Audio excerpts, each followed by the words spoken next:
넌 내려오라 그 나무 아래로 인생의 마음. 김정우 교수의 주석입니다. 시편 140편 무고자를 대적하는 기도. 번역.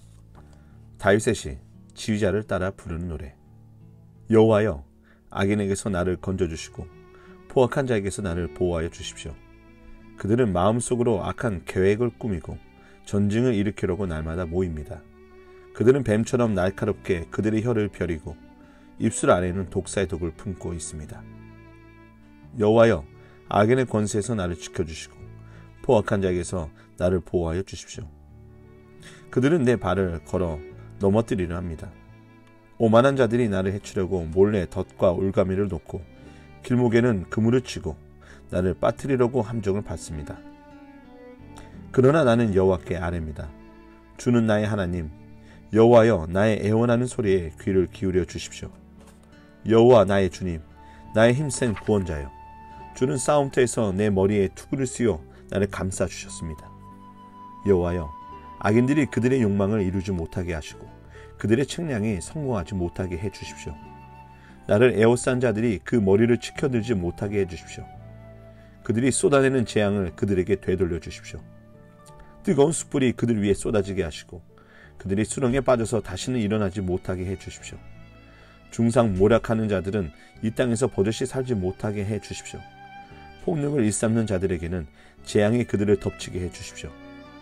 여호와는 고난받는 사람을 변호해 주시고 가난한 사람에게 공의를 베푸시는 분임을 나는 알고 있습니다.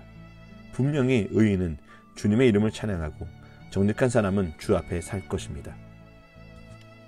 형식, 구조, 배경. 이 시편은 바로 앞에 나온 139편만큼 압도적인 영적 세계를 보여주지는 못하지만 무고하게 고발을 당한 가운데도 지치지 않고 하나님께 기도하는 점에 있어서 독특합니다. 이 시편은 형태에 있어서 아름답기보다 담대합니다. 시인은 자신을 고난당하는 자, 궁핍한 자, 의인, 정직한 자로 묘사합니다. 그는 자신을 죽이려는 몹쓸 고발을 무고하게 당하고 있습니다. 원수는 독사와 같고 교활하며 중상모략을 일삼습니다. 그들의 공격은 그들의 마음 속에서 쏟아져 나오는 악하고 근거 없는 말에 있습니다. 그러나 그들이 공격을 시작하자마자 시인은 마치 모든 준비가 다 되었다는 듯이 기도로 맞습니다. 그는 기도 가운데 거룩한 용사가 되어 머리에 투구를 쓰고 싸웁니다. 그는 믿음 가운데 진실이 승리할 것을 확신합니다. 사도 바울은 이 시편에 있는 악인의 모습을 모든 인간의 실상에 적용합니다. 3절은 로마서 3장 13절, 로마서 3장 10절에서 18절의 말씀은 대부분 이 시편에서 나왔습니다. 형식입니다. 이 시편에는 간청, 애통, 신뢰의 고백이 나타나고 있으므로 개인 애가로 분류됩니다. 그렇지만 이 시편에는 간청의 요소가 다른 애가보다 강함으로 개인 기도로 볼 수도 있습니다. 시인은 아무런 서론도 없이 바로 자신을 건져달라는 기도로 시편을 열고 있으며 이 주제를 계속 이어가고 있습니다. 이 터는 시인이 전쟁 가운데 있으며 하나님의 직접적인 보호를 받고 있기 때문에 주인공을 왕으로 보고 제왕시로 분류하였습니다. 구조입니다. 우리는 다음과 같이 분석하였습니다. 1. 첫 기도 1절에서 3절 뱀과 독사 같은 악인에게서 건진받기를 구함. 2. 둘째 기도 4절에서 5절 악인의 덫과 함정에서 건져주시기를 구함. 3. 셋째 기도 6절에서 7절 하나님의 보호, 하나님은 나의 투구. 4번 넷째 기도 8절에서 11절 원수의 패망에 대한 기원, 숯불과 수렁. 5. 확신과 감사 12절에서 13절. 제1장 1절에서 3절은 악인과 포악한 자로 시작하여 그들에 대한 애통과 구원의 간청을 주님께 드립니다. 악인의 음모는 먹이를 보고 혀를 벼리는 뱀, 독을 먹으면 독사로 그려집니다.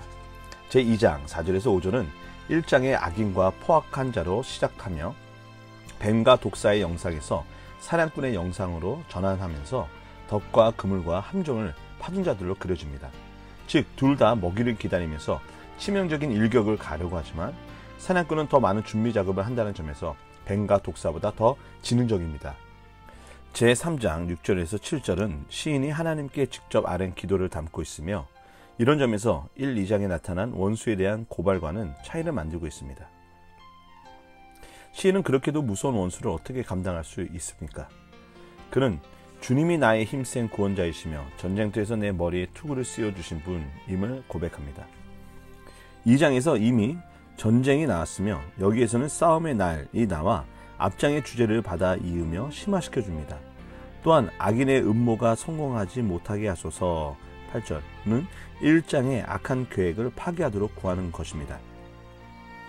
제4장 8절에서 11절은 악인에 대한 저주 기원을 담고 있으며 세 가지를 구하고 있습니다. 첫 번째, 악인이 그 머리를 지켜두지 못하게 하소서 9절은 3장에서 주인이 내 머리에 투구를 씌워주셨다와 대비를 이루어줍니다. 두 번째, 숯불이 이 악인들에게 쏟아지고 그들이 수렁에 빠지게 하소서는 1, 2장의 독사의 독과 함정을 역전시키는 것입니다. 세 번째, 포악한 자들의 멸망 기원은 1, 2장을 요약해 줍니다. 제5장 12절에서 13절에서 시인은 나는 압니다로 시작하며 이 시를 전체적으로 요약하고 있습니다. 주님은 약자를 변호하시고 공의를 시행하시며 의인과 정직한 자들을 세워주실 것입니다. 배경입니다. 시인은 잔혹한 고발자에게 둘러싸여 있습니다. 1절에 나온 포악자는 법과 권력으로 약자를 수탈하는 고관을 가리킵니다. 그들의 말은 독사의 독이며 사냥꾼의 함정입니다. 그들은 자신의 무한한 욕망을 이루기 위하여 온갖 책략을 꾸미고 있습니다. 이 시편의 상황은 상당히 일반적입니다. 다윗도 온갖 무고한 고발을 받았으며 느헤미야도 포로 귀환 후에 온갖 고통스러운 고발을 당하였습니다. 구성적 관점에서 볼 때 앞 시편에서 다윗은 원수들과 싸우겠다는 결심으로 마쳤습니다. 그는 주님이 그 원수들을 미워하는 만큼 미워하겠다고 고백한 것입니다. 이제 그는 실제적으로 그들과 싸우며 주님의 도움을 구하고 있습니다. 140편 주석입니다. 1. 첫째 기도. 뱀과 독사 같은 악인에게서 건져받기를 구함. 1절에서 3절. 1절입니다. 시인은 아무런 서론도 없이 나를 건져주십시오로 기도를 시작합니다. 마치 그는 함정에 빠져 죽음의 위기에 던져진 사람과 같습니다. 나를 보호해 주십시오는 원문에서 미완료입니다. 이 점에 대하여 골딩게이는 마치 위기가 실제화되지 않은 것 같은 느낌을 준다고 보지만 여기에 익토령은 기원의 맥락에서 지시형을 뜻하는 전형적인 경우입니다. 시인을 괴롭히는 사람들은 악인으로서 포악한 자들입니다. 이 단어는 본 시편에서 복수형으로 직접적인 의미를 가지며 3번이나 나타납니다. 여기에 포악함은 일반적인 불법을 가리키지만 구체적으로 법과 권력을 남용하여 약자를 수탈하는 행위를 가리킵니다. 따라서 그들은 사회적으로 높고 중요한 자리에 있는 자들이었습니다. 2에서 3절. 2절은 관계대명성을 통하여 앞절과 이어지며 3절까지 연결하여 포악한 자들의 내면적인 생각과 속에서 쏟아져 나오는 독한 말들을 은유적으로 묘사하고 있습니다. 그들의 악한 의도는 우연히 나타난 것이 아니며 치밀하게 의도적으로 계획한 것으로서 마음에서 나온 것입니다. 그들은 싸우기 위하여 날마다 모인다 라고 합니다. 그들의 모임은 지속적입니다. 그들은 말로써 시인을 구체적으로 공격합니다. 그들의 무고한 비방은 뱀의 혀와 독사의 독과 같습니다. 그들의 말은 너무나 날카로우며 마치 뱀의 혀처럼 날카롭습니다. 마치 독사가 혀를 내밀며 씩씩거리고 공격하면서 무는 것처럼 이전에는 쉬 소리가 많이 나옵니다.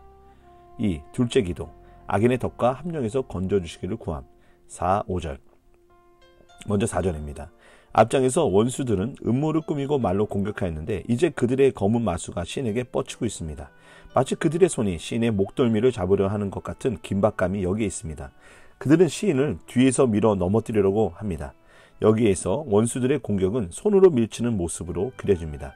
시인은 갑작스러운 공격에 발이 걸려 넘어지고 있습니다. 5절. 포악한 자들은 이제 교만한 자들로 소개됩니다. 그들은 사냥꾼처럼 덫을 놓았습니다. 이것은 새를 잡을 때 사용하는 도구입니다. 또한 그들은 올가미를 셨습니다. 이것은 밧줄이란 의미를 가지며 새를 잡은 후 줄을 당기는 장치를 가리킵니다. 나아가 그들은 길 곁에 그물을 치고 함정을 파두었습니다. 마치 사냥꾼의 짐승을 잡기 위하여 그들이 다니는 길목에 덫과 함정을 만들어 두는 것처럼 시인이 어디를 다니고 있는지 자세하게 알고 있습니다. 그들은 시인을 잡기 위하여 온갖 은밀한 함정을 파두었습니다. 그들의 공격은 은밀하고 치밀하며 치명적입니다.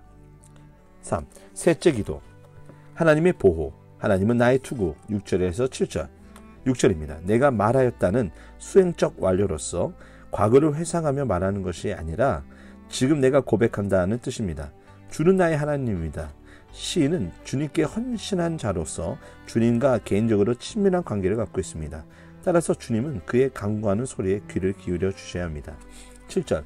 시인은 앞절에 이어 신앙 고백을 계속합니다. 하나님은 그의 주님, 능력, 구원입니다. 능력과 구원은 구원의 능력을 의미하며 나를 구원하는 강한 분이란 뜻입니다.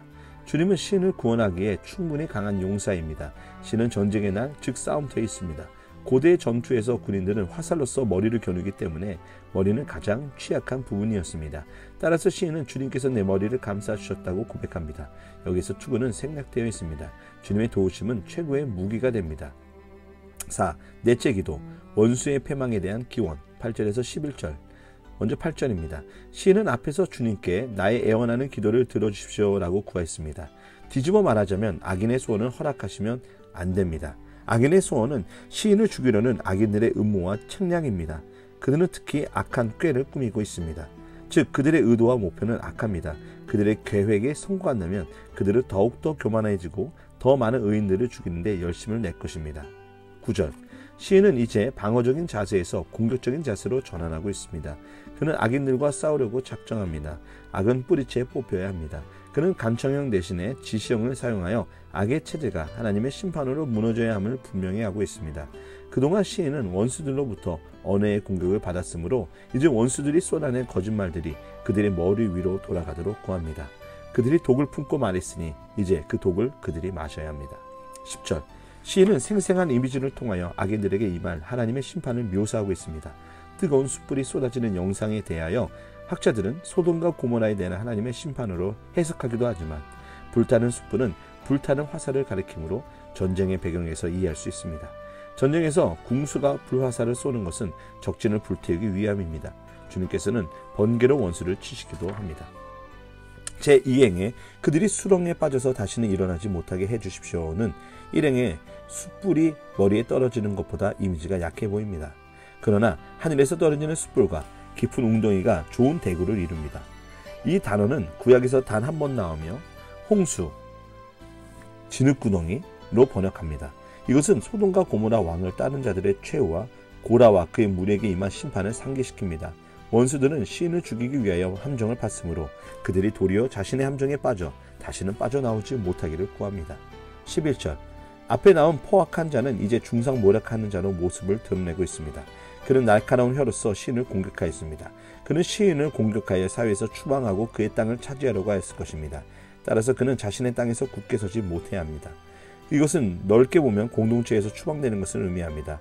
덫 울타리는 앞에 나온 그물과 유사한 용도로서 짐승을 몰아서 잡는 사냥의 도구입니다.